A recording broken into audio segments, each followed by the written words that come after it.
الحمد لله رب العالمين والعاقبة للمتقين والصلاة والسلام على سيد الأنبياء والمرسلين محمد وعلى آله وأصحابه وأزواجه وذرياته أجمعين.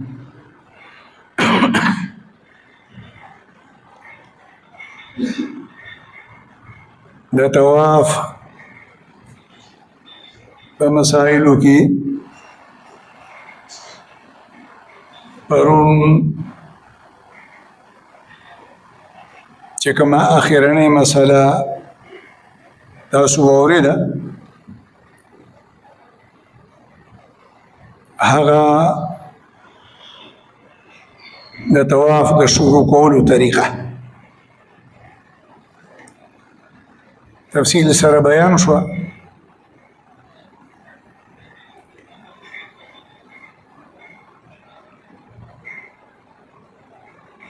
د طواف په مسائلو کې یو مسله دا ده چې کوم مسلمانان د بهر نه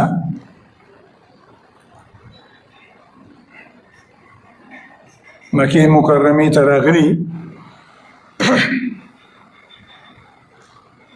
نو د هغوی دپاره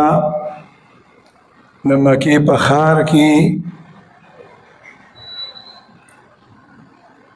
نفلي طوافونه کول دا بهتر او افضل دی د عامو نوافلونه.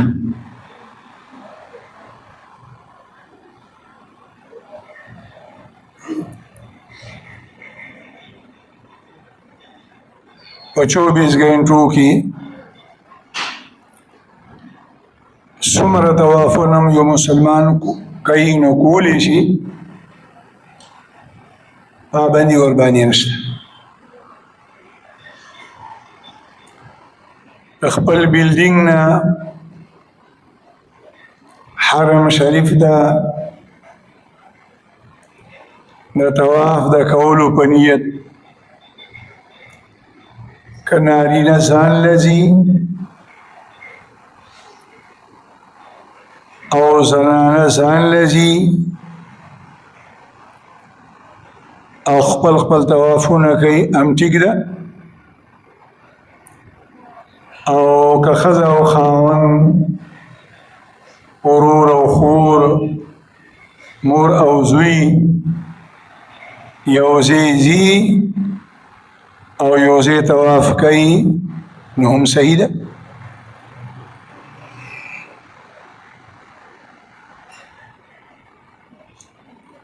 عام نفلي طوافونه دا خپلو جامو کې کېږي.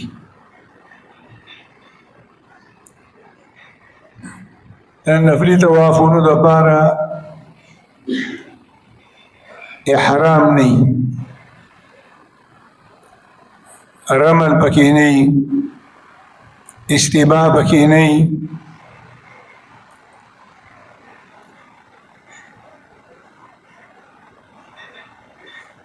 او مخکې مسله واورېده چې نفلي طواف هم بې اودسه نه کېږي، او په عامو نفلي طوافونو کې هم اته استیلامه او عام نفلي طوافونه هم هر طواف اوچه کوي. نفلي طوافونه که سړی ځان له کوي همې کولی شي، او که د بل دپاره یې کوي نو همې کولی شي، او بل یې چې کوي د هغې مطلب دا دی چې طواف به وکړي ورپسې به 2 رکعاته لمونځ وکړي او بیا به د الله نه دعا وغواړي چې په دې طواف کې که کمې کوتاهیانې زمانه شوي راته معافي که او زما دا طواف قبول که او زما د دغې طواف اجرونه ثوابونه زما د والد شیم زما د والدی یا رور یا خور څوک چې یادې هغې ته یې ورسوه دا ما هغې ته بخلي دي نو دا طریقه ده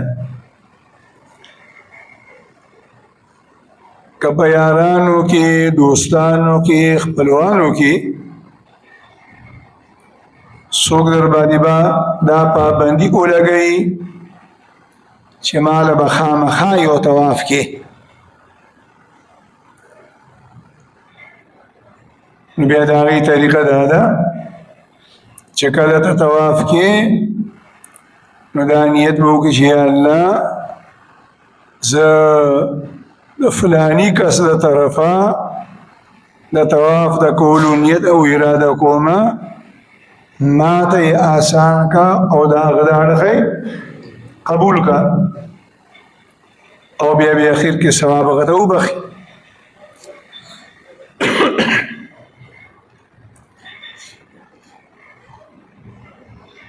د عمرې نه وروستو او د حج د ایامو نه وړاندې څومره موده چې حاجیان مکه مکرمه کې دیری نو کدی منځونه کوي که نوافل کوي که تلاوتونه کوي او که نفلي طوافونه کوي او که نفلي عمرې کوي نو دا ټولې خبرې جایزې دي هیڅ پابندي به چا باندې نشته مکې مکرمې ته چې تاسو لاړئ هفته لس ورځې یا څومره موده ایثار وی او کله مو زړه وغواړي چې موږ عمره کوو نو د عمرې د احرام د تړلو دپاره به د حرم د حدودو نه بهر کیږئ د حرم په حدودو کې دننه د مکې د اوسیدونکو دپاره د عمرې احرام تړل منع دي اوس تا خوښه ده که مسجد عایشې ته ځې دا هم د حرم د حدودو نه بهر ده که جعرانې ته ځې دا هم د حرم د حدودو نه بهر دی که عرفات ته ځې او که جدې ته ځې دا ټول ځایونه د عرفات د حدودو نه بهر دي د عمرې احرام د دې هر ځای نه تړلی شي د مکې مکرمې د ښار نه چې کوم روډونه تللي دي په کوم روډ هم چې ځې نو یو ځای کې به د روډ په غاړه باندې بورډ راشي ښي اړخ ته ګس اړخ ده او په هغې دا لیکلي چې په دې ځای باندې حرم ختم شو نو د هغه بورډ نه چې بهر شوې یو ګز ولیني او بیا ته د هغه اړخ نه هم د هغه روډ نه د حرم د بورډ نه بهر د عمرې احرام تړې نو هم صحیح دی جایز دی د مکې اوسیدونکي حاجی چې د حرم د حدودو نه بهر شي او بیا دی واپس مکې مکرمې ته راځي نو په ده باندې د عمرې احرام تړل ضروري نه دي د ده مرضي د خوښۍ ده چې عمره کوي او که نه کوي نو که ګڼ کسان مسجد عایشې ته لاړه او یا جعرانې ته لاړه او یا جدې ته لاړه نو د هر یو کس خوښه ده څوک عمره کوي په واپس کې او که څوک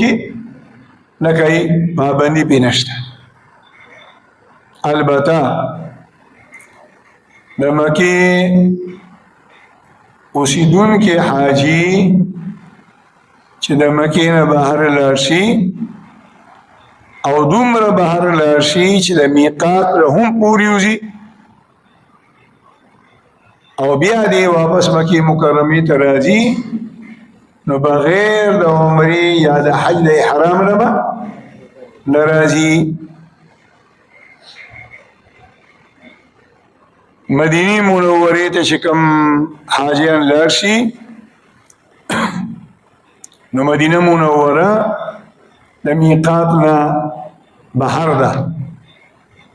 نو دغه حاجیان د میقات نه پورې وځي. طائف ته چې کوم ملګري لاړ شي نو د طائف ښار هم د میقات نه بهر دی نو د طائف نه چې واپس راځي یا د مدینې نه واپس راځي په میقات راتېرېږي نو د عمرې احرام به تړي بغیر د احرام نه به نه راځي او که د حج ورځې رانږدې وي او د حج احرام دې تړلو نو هم صحیح ده.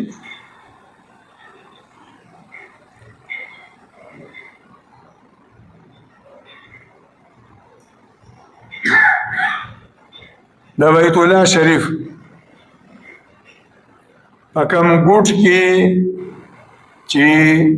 حجر اسود لګېدلی دی د دغې ګوټ او د بیت الله شریف د دروازې د ګسې دورشلې ترمنځه د بیت الله شریف د دیوال چې کومه حصه ده د دې نوم دی ملتزم.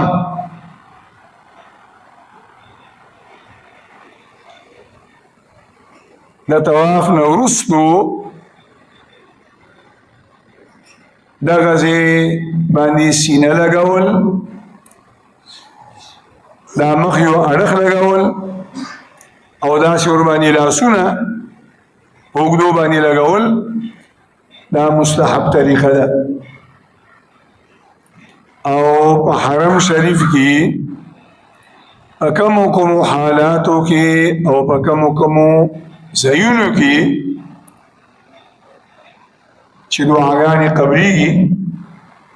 نو د ټولو نه اول نمبر د دعاګانو د قبلېدو دا ځای دا ملتزم دی. لکه ګوره دا ګوټ دی او دا دروازه ده او دا دورشل دی دا کوم ځای کې چې روسپیکر لګېدلی دی دغه ځای هغه مخامخ دا دروازه ده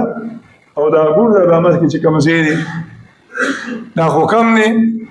اول کې چې کوم ځای دی تقریبا 100 ګز عمره ځای دی څه د پاسه دې د ملتزم وي. نو کرش نه او شاته موقوا او دغه ځای ته ورته تېر شو نو بهتره خبره ده.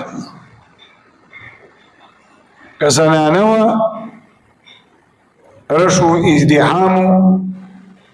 نو دغه ځای ته د رسېدو دپاره به ټیلې دیکې هم نه وي او د پردو نارینهو سره به یو ځای کېږي هم نه ځکه د پردي زنانه سره د پردي نارینه سره د زنانه د بدن لګېدل د حرام دي منع دي او د ملتزم سره نښتل او دغه ځای ته ځان رسول الله مستحب دي. نو د مستحب عمل لپاره به حرام نه کې که وکړه ښه ډېره ښه ده چا او که ویې نه کړه نو څه ضروري خبره نه ده.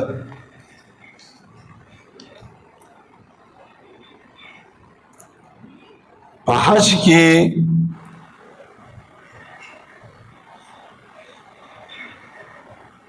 یو طواف فرض دی او یو طواف پکې واجب دی. نو مخکې مو مسله واورېده چې په حج کې کوم طواف فرض دی، دا هغه طواف نوم دی طواف زیارت، او یو طواف هم بی اودسه نکیږي، نو طواف زیارت که کم نارینا او کم زنانا بی اودسه وکړه نو په د باندې به دم اوړي، ګناه یې مو وکړله، ثواب یې هم کم شه او دم به ورباندې هم اوړي. که د مسلې نه خبر شو یا بل چا ورته ووي او لاړو، دغه طواف زیارت چې کوم بیا اودسه کړی و دوباره بیا راوګرځولو، نو هغه مخکینی دم هغه ختم شو، ثواب یې پوره شو. د بیت الله شریف چې کوم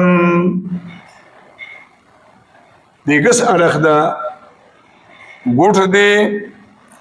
نو په دغه ګوټ کې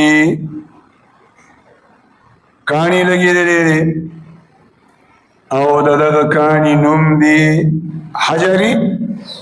اسود. حجر معنا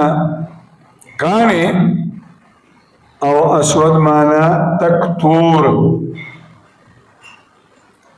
دغه کاڼي جنتی کاڼي د جنت نه الله را لېږلي دي، او دا کاڼي الله جل جلاله ابراهیم علیه السلام ته را لېږلي و چې کله هغه د بیت الله شریف تعمیر وکړلو. کوم وخت چې الله را لېږلی و نو دا تک سپینو، او بیا د خلکو په ګناهونو راښکلو سره دغه کاڼي تک تور شه. حدیث کې راځي نزل الحجر الاسود من الجنة وكان اشد بياضا من اللبن فسودته خطايا بني آدم. حجر اسود د جنت نه راغه، سپینوالی کې د سودو په یو نه زیات سپینو، د آدم علیه السلام د اولاد ګناهونو دې تور که. په هغه زمانه کې دا یو کاڼیو د دې ها عمره یا د هغې نه لږ غټ، بیا مختلف حادثات راغلی دي، سیلابونه غرونه لګېدلي دي، دا کاڼي مات شوی را مات شوی دي. نو موجوده زمانه کې دغه کاڼي د دې اته ټوکړي دي، او په ټولو کې چې کومه غټه ټوکړه ده هغه د غټې کجورې د دانې عمره ده. د بیت الله شریف په دې ګوټ کې تیږه لګېدلې ده غاټه، او د هغې نه د شاندې خور راتاوړي، او بیا په دې تیږه کې دننه دا اته ټوکړې داسې فټ شوي دي لکه په فرش کې د چیپسو کاڼي چې ولګي. کم حاجی ته چې الله مقور کی او دې ور مخامخ شي نو دته په سترګو باندې هغه ټوکړې په نظر ښکاري، او لاس پې راکاږي یا شونډې پې کېدې، بیا یو شان یې همواري پته نه لګي لکه څنګه د چیپسو کاڼي.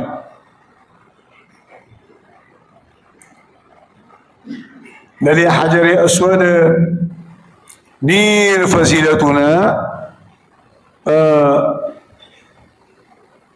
احادیثو کې راغلي دي.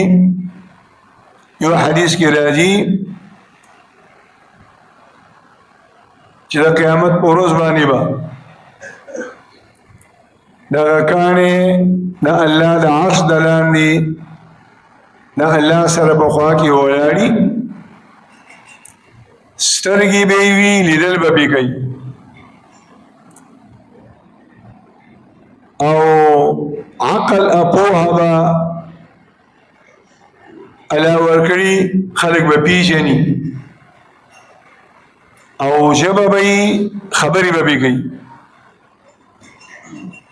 کوم مسلمانانو چې د دې استعلام کړي او الله پاک قبول کړي، نو د هغوی په باره کې به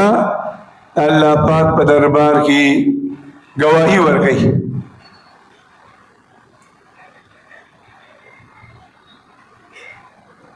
د طواف په دوران کې او یا بغیر د طواف نه د بیت الله شریف یو حجر اسود ته لاس ورول او ښکلول سنت دي، رکن یمانی ته لاس ورول سنت دي، او چې کومه حصه ملتزم دی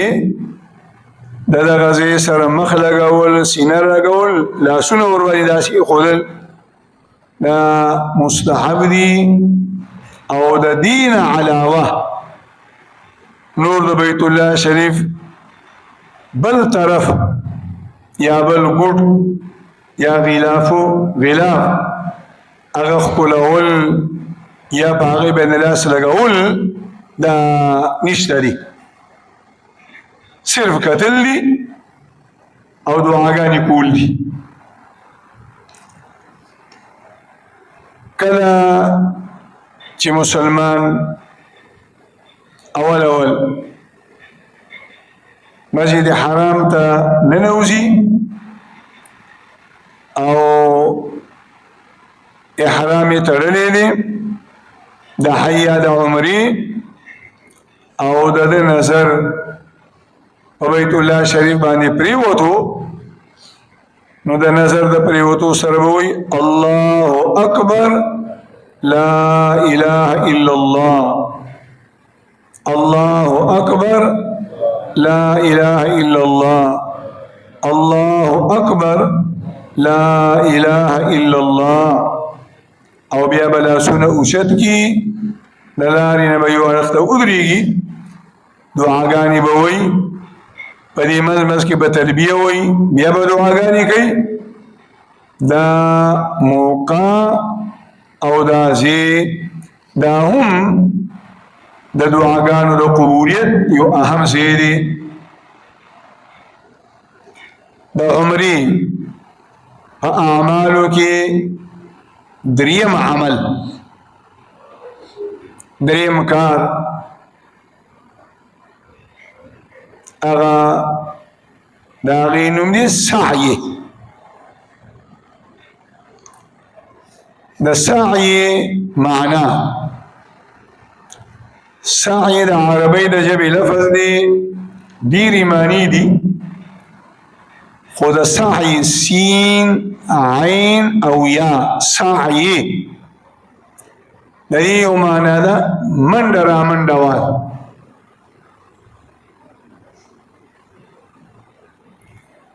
د حج په احکامو کې او د حج په مسائلو کې او د عمرې په مسائلو کې د سعی معنا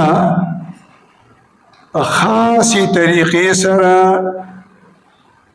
د صفا او د مروه ترمنځ وشکرې لګول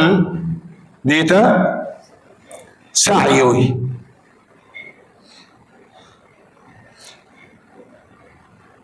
د سعی حکم په حج او په عمره دواړو کې سعی واجبه ده. حج کې واجبه ده او په عمره کې واجب ده. په حج کې او په عمره کې سعی څو ځله ده؟ په ټول عمره کې صرف یو سعی ده او په تمام حج کې صرف یو سعی ده. حج کې میوه، عمره کې میوه. طوافونه خو نفلی هم کیږي لیکن سعی نفلی نه کیږي، بس یو ده او واجبه ده. طوافونه خو بغیر د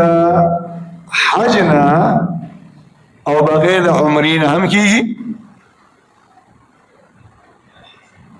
د مکې مکرمې خلق او د هغې نه ګیر چاپېره خلق مکې ښار ته راځي، نه د حج احرام تړلي او نه د عمرې طوافونه کوي او سعی بغیر د حج او بغیر د عمرې نه نه کیږي. د عمرې احرام به دې تړلي او یا به دې د حج احرام تړلي. د سعی وخت د حج سعی ده او که د عمرې سعی ده، د دې د کولو وخت د طواف نه بعد دی. اول به طواف کې او بیا به د هغې نه وروستو سعی کې که چا سعی مخکې وکړله او طواف یې ورپسې وروستو وکړلو، دا شرعي لحاظ سره سعی نه ده، هسې دې منډې رامنډې ووایي.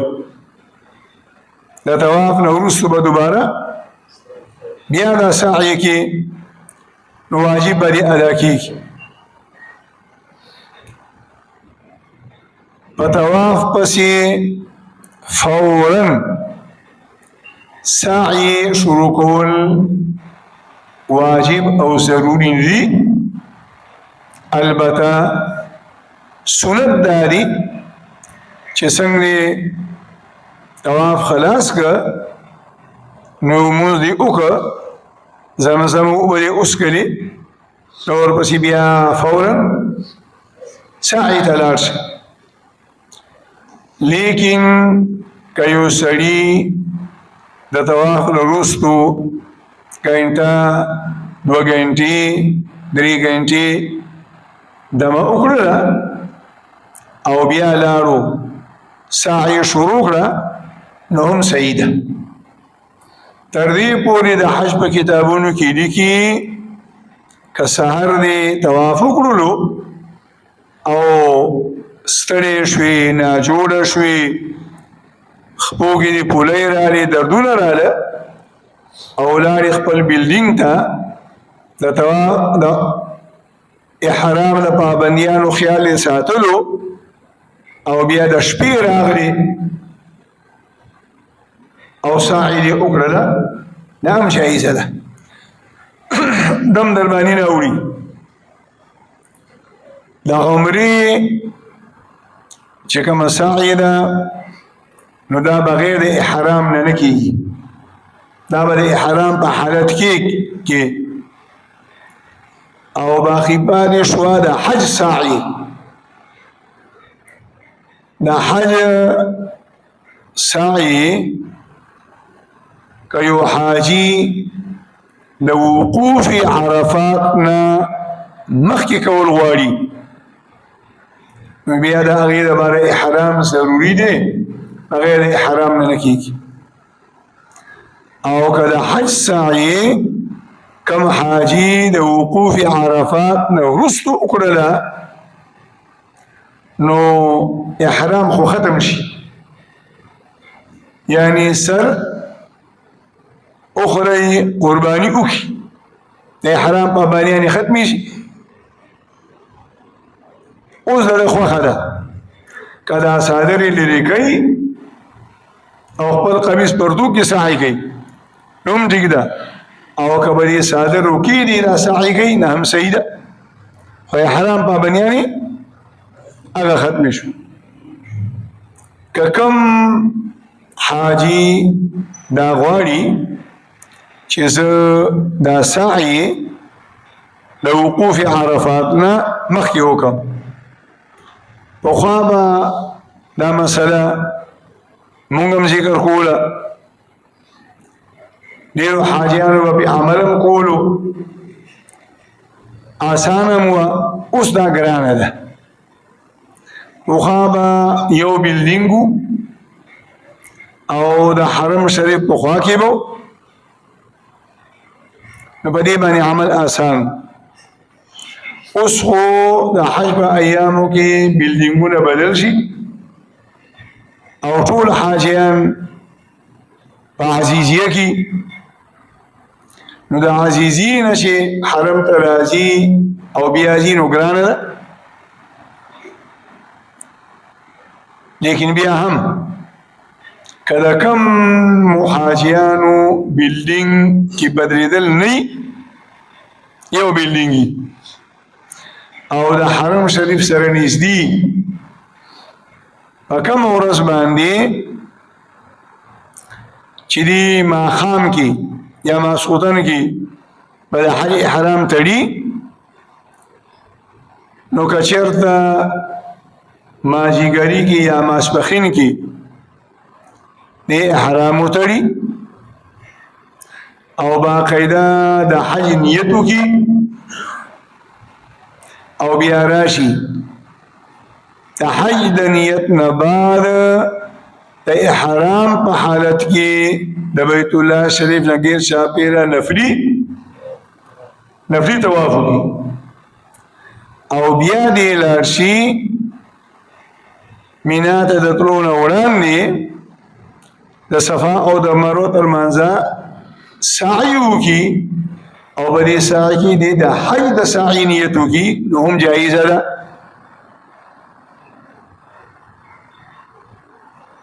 خو د دې دپاره یو احرام ضروري دی د حج نیت ضروري دی او د سعی نه وړاندې نفلي طواف ضروري دی کم کس چې په دې مسله عمل وکړلو په 10 تاریخ باندې چې کله دی واپس راغه شیطانانو د اشتو نه بعد قربانی نه بعد دی به صرف طواف کوي صفا مروه ترمنځ سعی هغه د مخکې شوې ده هغه لومړنی سعی دا د حج سعی شو دا هم جایزه ده او دا غرنګ کم حاجی چې په دې مسله عمل کول غواړي نو بیا دې چې کله نفلی طواف کوي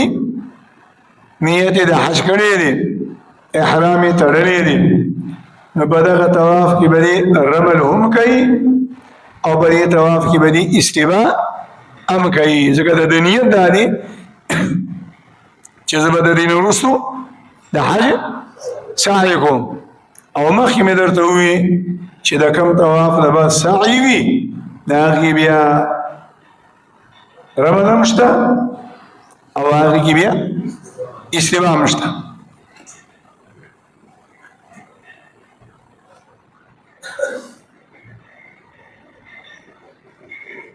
د سعی دپاره اودس نه دی ضروري طواف بیا اودس هم کېږي طواف دپاره اودس ضروري دی او سعی بیا اودس هم کېدی شي که د اول سر نه دې سعی شروع کړې وه او اودس دې نه و نو هم صحیح ده او که د سعی په دوران کې بیا اودس شوي نو اودس تازه کولو ته تلل در باندې نه دي ضروري چې څه عذر نه وي نو بیا په هر حاجي باندې سعی پیدل کول ضروری دي په ویلچیر کې یا په موټر سایکل باندې یا چې کوم او هغه ګاډي جوړ کړی دي بغیر د عذر نه هغې سعی نه ده جایزه ها چې یو سړی معذوره دی بوډا دی بیمار دی ګوړ دی نو د هغه دپاره سعی سورلی کې کول جایز دي. د طواف هم وشکر دي او د سعی هم وشکر دي، لیکن د سعی او د طواف په دیو شکرونو کې فرق دی. د طواف هر یو شکر د حجر اسود نه شروع کیږي او په حجر اسود باندې ختمیږي، او د سعی چکر به شروع کیږي د صفا نه او ختمیږي به په مروه باندې. دویم چکر به د مروه نه شروع کیږي په صفا باندې به ختمیږي. بعضی ملګري هر کال دا مسئلې پیښیږي، په مسئله ځاني پوه کړي او د صفا او د مروه ترمنځ چې سعی کوي نو تلل او راتل دا یو شکر ګڼي، نو د و پسې باندې سوار رسله دی لار شي او راشي هسې ځان ستړي کړي او طریقه هم غلطه ده. د طواف هر چکر د حجر اسود نه شروع شه او په حجر اسود باندې ختم شه، او د سعی هر چکر د صفا نه شروع شي په مروه باندې او بیا د مروه نه شروع شي په صفا باندې. دې طریقې سره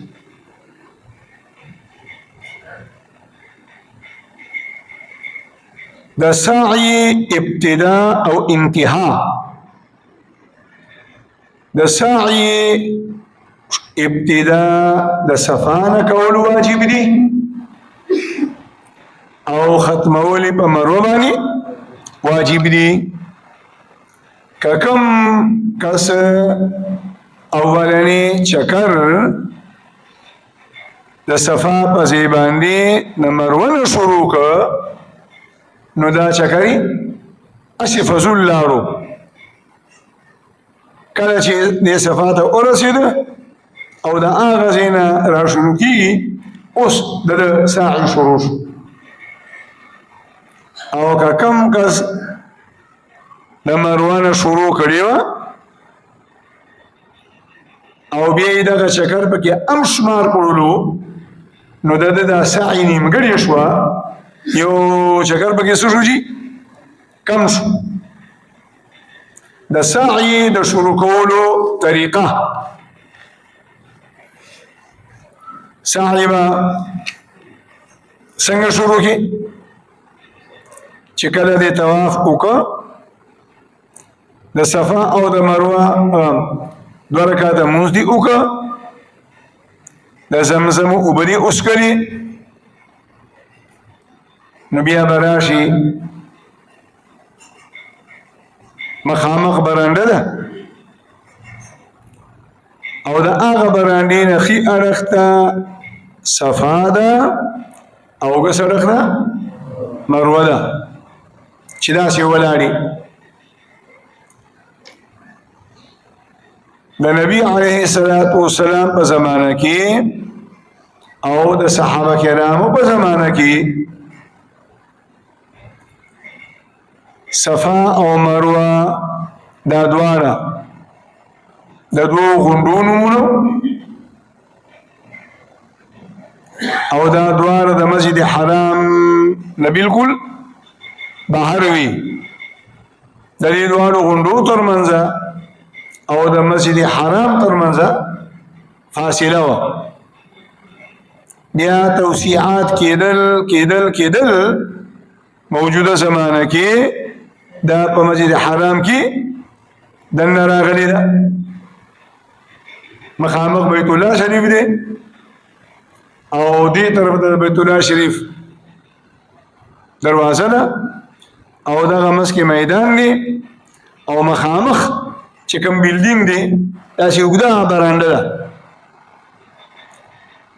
نو دې اړخ ته صفا ده او هغه اړخ ده مروه ده. د مطاف نه مقام ابراهیم په خوا کې دی چې مونځ وکړو نو په دې طرف باندې به روان شي د سړک نو دغه ځای کې د برنډې د پاسه انګریزي کې او عربي کې لیکلي دي چې دې طرف ته صفا ده هغې چې وننوځې او داسې راتوشې نو داسې اوږده برنډه ده دا هغه برنډې په آخر سر کې بیا صفا ده ټول فرش شوې ده او د نښې د پاسه آخر سر کې لسته غټې غټې تیږې دي پخوا به دا آزادي وي حاجیان به ور وختل پکې کې به ناسته وبېرېده خو بیا به دغه ځای کې حاجیانو رش جوړ کړی او ناز به بې ترتیبي به یې کوله یو څو کاله وړاندې د سعودي حکومت د دې نه شیشې فریم راته وکړه نو اوس ښکاري لیکن هغه ځای ته څوک ورتلی نشي ور اوړېدی نشي